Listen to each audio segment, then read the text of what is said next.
আসসালামু আলাইকুম। আশা করি আপনারা সকলে অনেক ভালো আছেন। আলহামদুলিল্লাহ, আল্লাহর রহমতে আমি অনেক ভালো আছি। আজকে আমি আপনাদের দেখাবো কিভাবে আপনারা আপনাদের ফেসবুক অ্যাকাউন্টে ইউজার নেম সেট করবেন। তো চলুন কথা না বলে ভিডিওটি শুরু করি। আমরা প্রথমে আমাদের ফেসবুক অ্যাকাউন্টটি লগ ইন করবো বা ফেসবুক অ্যাকাউন্টটি ওপেন করব। এরপর দেখুন 3 ডট আইকন আছে, এখানে ক্লিক করব। করার পর দেখুন এখানে আছে হেল্প অ্যান্ড সাপোর্ট, এখানে ক্লিক করব। এরপর দেখুন লেখা আছে হেল্প সেন্টার, এখানে ক্লিক করব। এখানে ক্লিক করার পর দেখুন লেখা আছে এখানে অ্যাকাউন্ট সেটিংয়ে ক্লিক করব।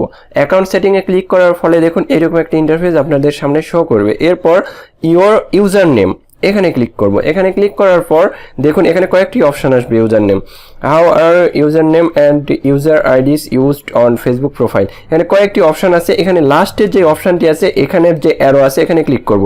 দেখুন লেখা আছে my Facebook account was compromised and my user name was changed, how can I change it back, এখানে ক্লিক করব। এখানে ক্লিক করলে দেখুন নিচে অনেকগুলো অপশন চলে আসবে। Rest your password, guide, follow our guide, process to source your account, এগুলো অনেকগুলো অপশন আসবে। তো এখানে দেখুন লেখা আছে চেঞ্জ ইউর ইউজার নেম, এখানে ক্লিক করবেন।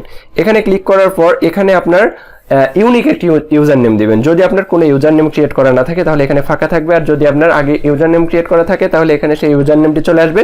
এরপর আপনি ওইটা ব্যাক করে রিমুভ করে নতুন ইউজার নেম এখানে অ্যাড করতে পারেন।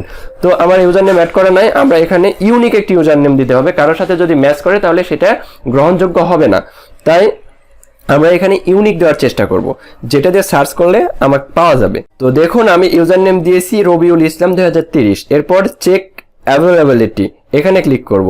যদি দেখুন এটা কিন্তু অ্যাভেলেবল আছে, তাই এটা নিল না। এরপর আমরা আরেকটা দেওয়ার চেষ্টা করব। তো দেখুন এখানে রবিউল বানানে আর ও এর জায়গায় আর এ দিয়েছি। এরপর আমরা চেক অ্যাভেলেবিলিটি, এখানে ক্লিক করব। দেখুন এটা কিন্তু কারণ নাই, এটা নিয়েছে। এরপর আমরা ইয়েস করে দেব। ইয়েস করলেই কিন্তু আমাদের ইউজার নেমটি ক্রিয়েট হয়ে যাবে। দেখুন আমাদের এই ইউজার নেমটি ক্রিয়েট হয়ে গেছে। এখন যদি কেউ আমার এই রবিউল ইসলাম 2030 এটা লিখে সার্চ করে তাহলে আমাকে সবার প্রথমে পাবে। এটা আমার ইউজার নেম। এখন এখানে ক্লিক করলে আমার প্রোফাইলে নিয়ে চলে আসবে। দেখুন আমার প্রোফাইলে নিয়ে চলে আসছে। তো এভাবে আমরা খুব সহজেই আমাদের ইউজার নেম পরিবর্তন করতে পারি বা চেঞ্জ করতে পারি বা সেট করতে পারি। তো এরপরও যদি আপনাদের কোনো সমস্যা হয় অবশ্যই কমেন্টে জানাবেন। ভালো থাকবেন, সুস্থ থাকবেন। আল্লাহ হাফেজ, আসসালামু আলাইকুম।